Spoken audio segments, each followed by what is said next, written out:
Hello students, कैसे हैं आप सब। आशा करती हूँ आप अच्छे होंगे और अच्छे से अपनी पढ़ाई कर रहे होंगे। मैं करावत आपका स्वागत करती हूँ आईसीटी वर्चुअल क्लासरूम देहरादून में। बच्चों, आज हम क्लास 10th का जो आपका सब्जेक्ट है साइंस, उसका chapter light reflection and refraction को कंटिन्यू करेंगे।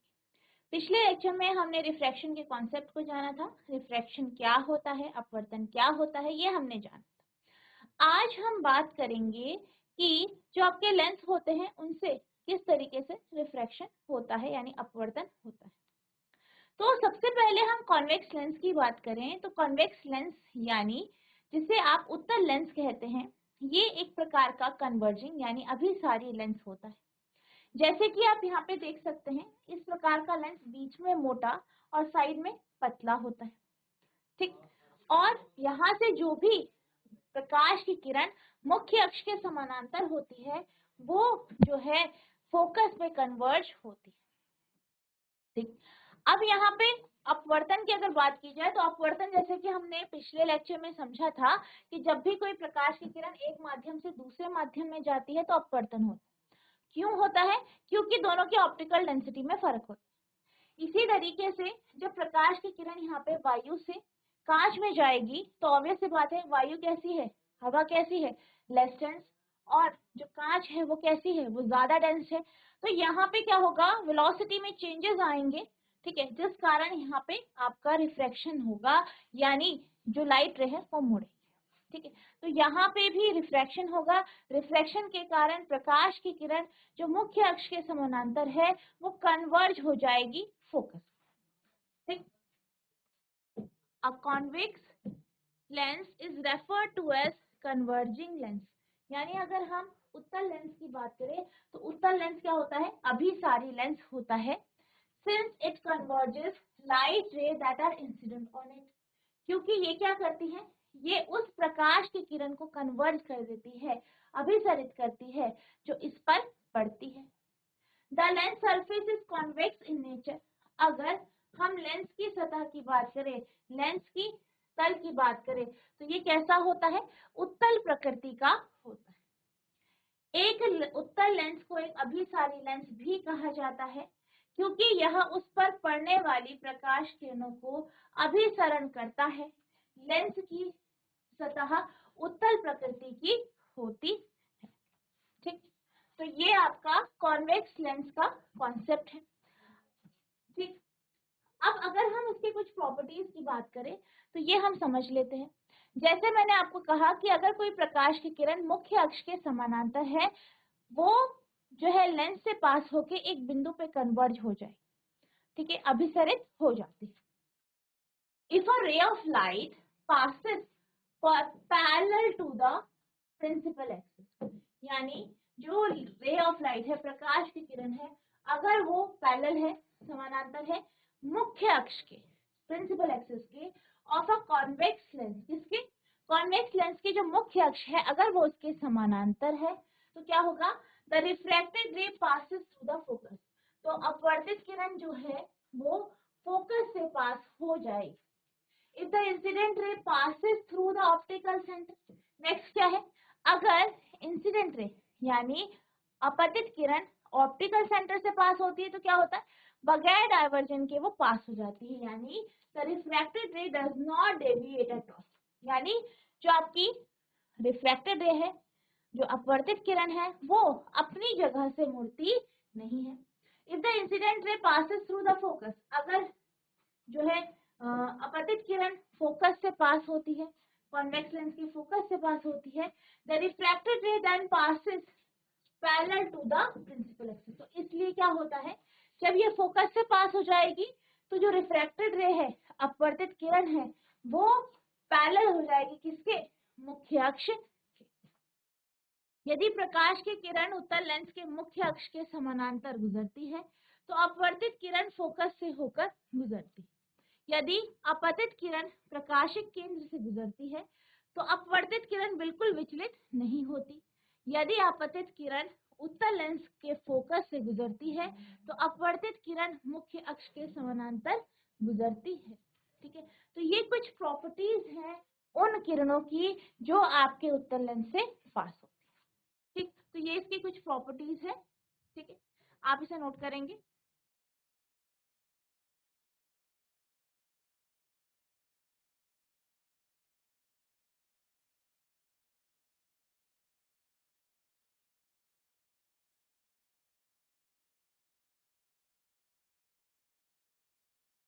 अब हम चलते हैं अगले टॉपिक की ओर। तो अगला टॉपिक है आपका कॉन्केव लेंस यानी अवतल लेंस। तो अवतल लेंस क्या होता है? जैसे कि आप फिगर में देख सकते हैं, अवतल लेंस आपका कुछ इस तरीके से दिखता है। इसे आप अपसारी लेंस भी कहते हैं यानी डाइवर्जिंग लेंस कहते हैं, क्योंकि वो किरण जो मुख्य अक्ष के समानांतर इस पर पड़ती है वो अपने पथ से डेविएट हो जाती है। ठीक है, यानी डाइवर्ज हो जाती है, बेसिकली वो कहीं कन्वर्ज नहीं होती। ठीक है, तो अवतल लेंस क्या है? It is also called diverging lens, यानी हम इसे डाइवर्जिंग लेंस भी कहते हैं, अपसारी लेंस भी कहते हैं। Since it diverges light rays that are incident on it. ऐसा क्यों होता है? ऐसा तब होता है जब यहाँ पे जब भी हम कोई प्रकाश की किरण इसके मुख्य अक्ष के समानांतर डालते हैं तो वो डाइवर्ज हो जाती है, यानी बिखर जाती है या अपसरित हो जाती है। The lens surface is concave in nature. अगर हम लेंस की सरफेस की बात करें तो वो अवतल होती है प्रकृति में। एक अवतल लेंस को अपसारी लेंस भी कहते हैं, क्योंकि यह उस पर पड़ने वाली प्रकाश की किरणों को विचलित करती है। लेंस की सतह प्रकृति में अवतल होती है। तो ये आपके अवतल लेंस का कॉन्सेप्ट है, नोट करेंगे इसे।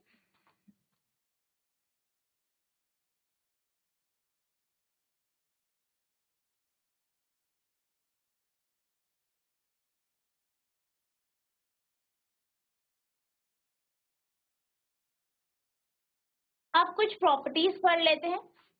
An incident light rays parallel to the principal axis of a concave lens passes through it and diverges. क्या कहा गया है? कहा यह गया है कि जब भी किसी प्रकाश की किरण को मुख्य अक्ष के समानांतर डाला जाता है तो जो कॉन्केव लेंस है वो इससे पास होता है और डाइवर्ज हो जाता है। यानी कॉन्केव लेंस से आपकी प्रकाश की किरण पास होती है और वो डाइवर्ज हो जाती है, यानी अपसरित हो जाती है। When extrapolated, it appears to pass through the focus. ठीक है, अब हम जब क्या करते हैं, बहुत सारी किरणों को, समानांतर किरणों को इस लेंस पे डालते हैं तो ऐसा लगता है कि ये फोकस से पास हों। If the incident ray passes through the optic center, like in convex lens, the refracted ray passes through without any deviation. अब इनसे अगर कोई इंसिडेंट रे डाली जाती है तो कहाँ पे? ऑप्टिक सेंटर पे, यानी जो प्रकाशिक केंद्र है वहां पे डाली जाती है तो बगैर डेविएशन के ये पास होती है। If the light ray passes through the focus, अगर लाइट रे कहाँ से पास हो रही है? फोकस से पास होती है। It reflected parallel to the principal axis, ये मुख्य अक्ष के जो है समानांतर होते हैं। अवतल लेंस के मुख्य अक्ष के समानांतर एक अपतित प्रकाश किरण इससे होकर गुजरती है और अपसरित होती है। एक जब एक्सट्रापोलेशन किया जाता है तो यह फोकस को गुजरता हुआ प्रतीत होता है। यदि अपतित प्रकाश किरण उत्तल लेंस की तरह ऑप्टिक केंद्र से गुजरती है तो अपवर्तित किरण बिना किसी विचलन के गुजरती है। यदि अपतित प्रकाश किरण फोकस से गुजरती है तो यह मुख्य अक्ष के समानांतर अपवर्तित हो जाती है। तो ये आपकी कुछ प्रॉपर्टीज हैं अवतल लेंस की जो बहुत इंपॉर्टेंट है, आपको पता होनी चाहिए। आप इसे नोट करें।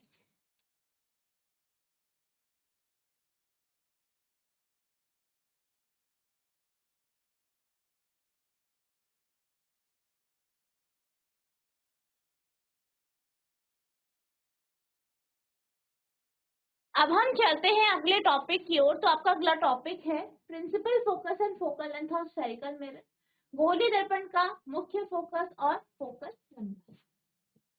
यानी यहाँ पे हम बात करेंगे कि जो गोली दर्पण होता है उसका मुख्य फोकस क्या होता है और फोकल लंबाई यानी फोकल लेंथ क्या होता है। ठीक, अब सबसे पहले हम बात कर रहे हैं उत्तल लेंस की। उत्तल लेंस की बात की जाए तो उत्तल लेंस क्या है, कन्वर्जिंग लेंस है, यानी इस पर पड़ने वाली समानांतर किरणें एक बिंदु पर मिल जाती। तो यहाँ पर क्या होगा, जो आपकी समानांतर किरणें हैं सारी इससे पास होंगी और फोकस पे कन्वर्ज होंगी।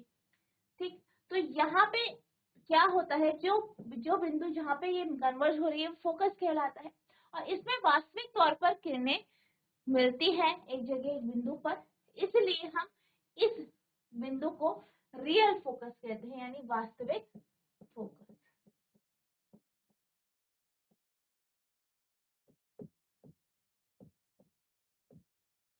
वास्तविक फोकस।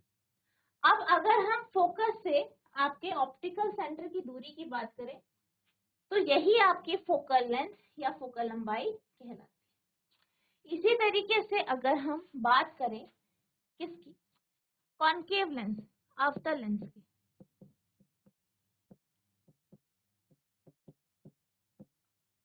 ठीक, अवतल लेंस की, तो इसमें हमने क्या पढ़ा है, हमने ये पढ़ा है कि जब भी हम कुछ किरणें मुख्य अक्ष के समानांतर अवतल लेंस पे डालते हैं तो ये बिखर जाती हैं और ऐसा लगता है कि ये किसी बिंदु से आ रही है जो कि आपका फोकस होता है।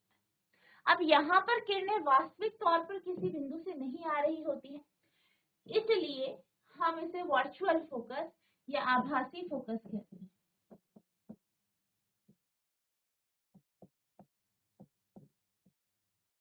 वर्चुअल फोकस या आभासी फोकस इसे कहते हैं।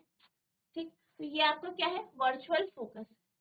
ठीक, और इस फोकस से ऑप्टिकल सेंटर की जो दूरी है वही आपकी क्या कहलाती है, फोकल लेंथ यानी फोकल लंबाई कहलाती है। तो आपको ध्यान रखना है कि उत्तल लेंस के केस में फोकस वास्तविक होता है, अवतल लेंस के केस में फोकस वर्चुअल यानी आभासी होता है। ठीक है, इसे आप नोट करेंगे।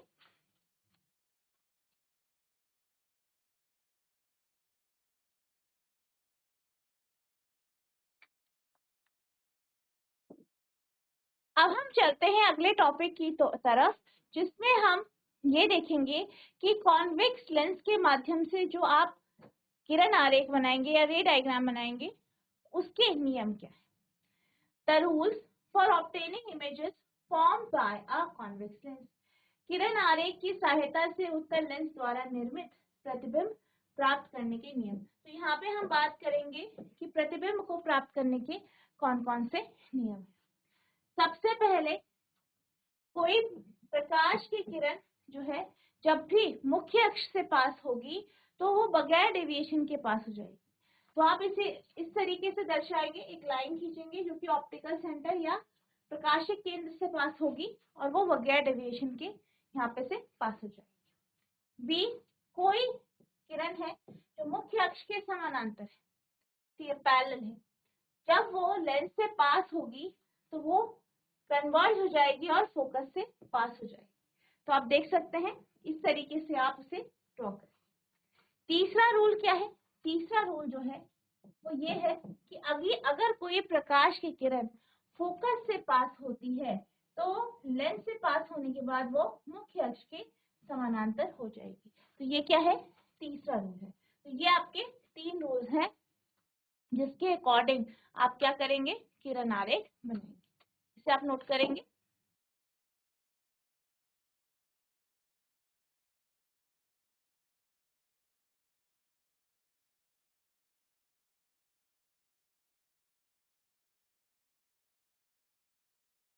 अब हम बात करेंगे कि आप रे डायग्राम कैसे बनाएंगे। सबसे पहले हम बात करते हैं जब हमारी वस्तु कहाँ है, अनंत दूरी पर, यानी ऑब्जेक्ट एट इंफिनिटी, जब वस्तु आपकी अनंत दूरी पर या वस्तु की स्थिति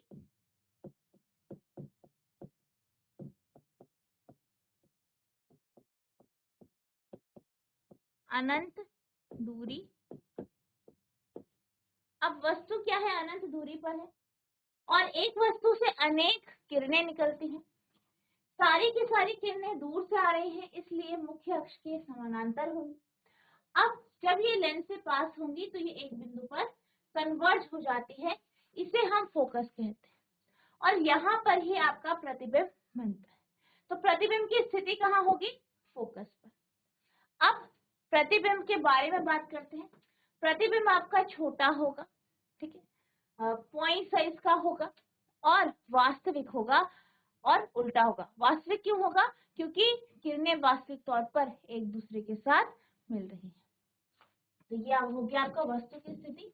अब है प्रतिबिंब की स्थिति।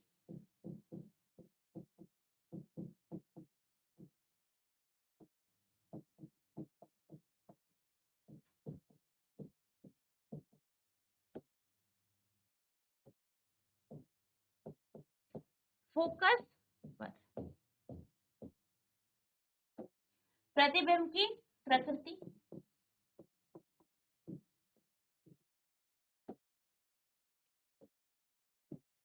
वास्तविक, सीधा, सॉरी उल्टा,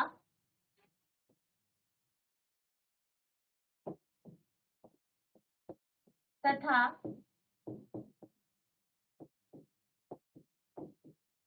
बिंदु के आकार का। ठीक है, ठीक है, तो आप इसे नोट करेंगे।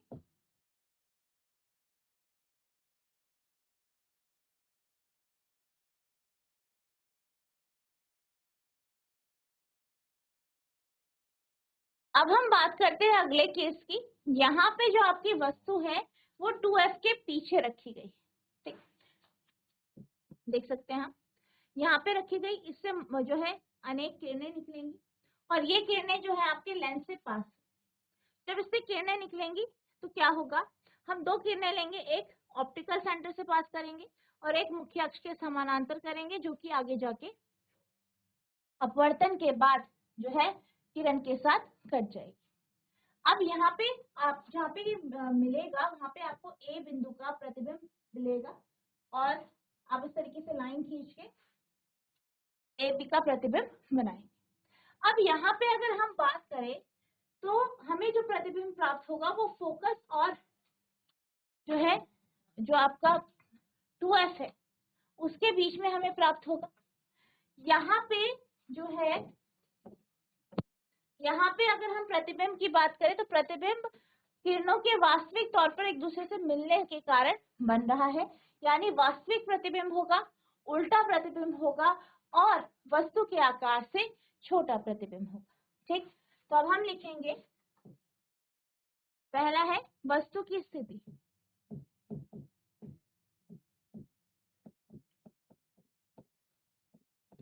तो वस्तु की स्थिति कहाँ होगी? 2f और इंफिनिटी के बीच में, यानी 2f तथा अनंत के बीच में।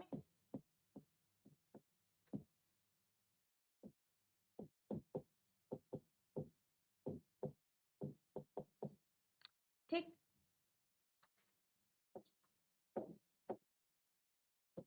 नेक्स्ट है प्रतिबिंब की स्थिति।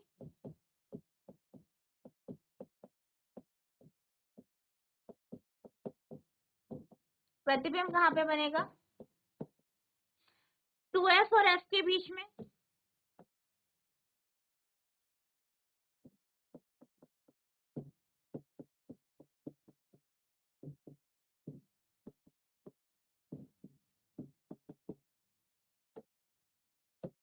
नेक्स्ट प्रकृति की बात करें तो कैसी होगी प्रकृति?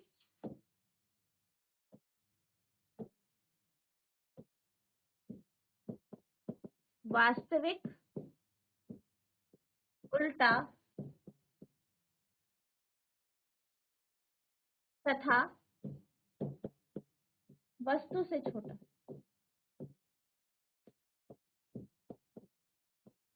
ठीक है, नोट करिए।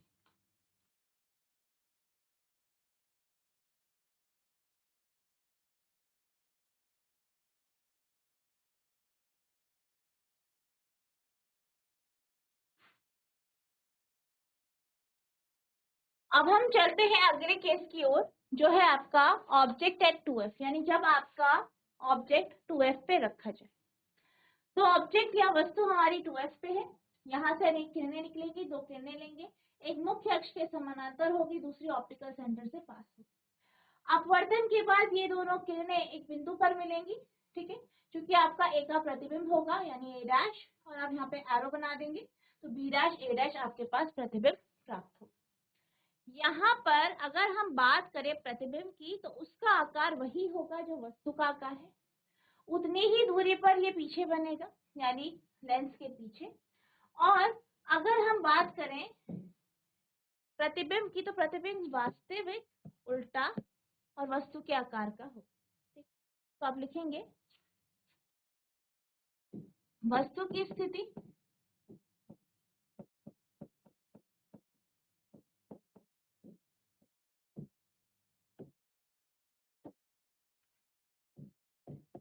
टू एफ पर प्रतिबिंब की स्थिति,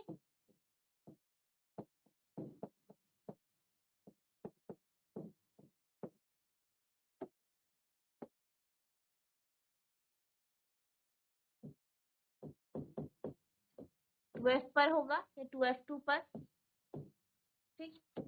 नेक्स्ट है प्रकृति,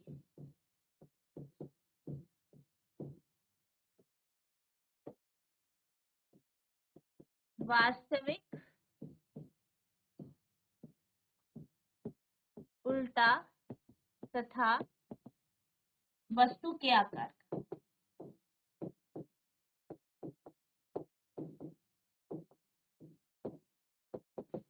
नोट करिए।